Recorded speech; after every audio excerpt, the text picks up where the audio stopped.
Here's something different, but very important. Germany has just announced a major overhaul of its military service system. This is set to come into effect on the 1st of January 2026. And while it may sound like a domestic admin change, this could actually signal something much bigger for Europe and NATO. Today we'll unpack what Germany is doing, why it matters, and what it could mean for the rest of Europe, especially if things go off script. So what's Germany actually doing? Germany's government, under its new defence strategy, has agreed on a model that starts by registering all 18-year-old men for military service beginning in 2026. The key takeaways from this are all male citizens born on or after the 1st of Jan 2008 will receive a mandatory questionnaire about military service interests and the individual's capabilities.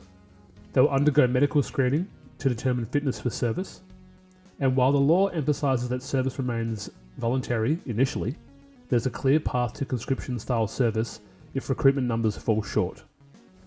The goal is to increase Germany's armed forces active personnel towards 260,000 and expand reserves significantly by 2035.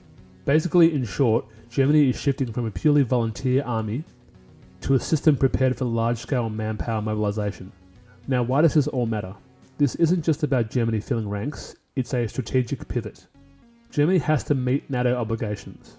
So Germany's move comes amid a pressure from NATO allies to step up defence capabilities. Pretty much basically what the US wants, the US gets. The active force expansion is tied to alliance readiness. Again, that desire for the US getting what they want. Europe's security environment. 2. Europe's security environment. So while the war in Ukraine is still ongoing, and Russia's posture hasn't changed, many European states are rethinking the old assumptions of peace. Germany's decision may signal readiness for something far larger than small skirmishes. And thirdly, mobilisation mindset. When a major European power begins organising registration, medical screening, and latent conscription pathways, it signals that large-scale mobilisation is again being taken seriously. That's a huge shift from the past decade. So what could this mean for Europe and NATO in a larger scheme? So if Germany is getting ready for a bigger role, the punchline basically is this affects all of Europe. NATO may expect Germany to commit more troops, equipment, or deployments. European neighbours will adjust defence postures, some accelerating their own reforms. If mobilisation is normalised, then the threshold for large-scale operations may drop. And for viewers from Australia, what happens in Europe also shifts global strategic alignments.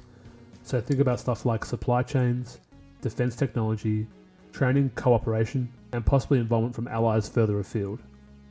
It doesn't guarantee war, let's not get out of hand here, but it does raise the floor of readiness and lowers the bar for involvement. So what to watch out for next? Here are the 5 things to keep an eye on. 1. Exactly how Germany defines the transition from volunteer to conscript service. 2. The size and speed of Germany's reserve force ramp up. 3. Any announcements of Germany deploying forces abroad or committing to NATO operations. 4. Whether other European states follow suit with similar registration or mobilisation frameworks. And 5.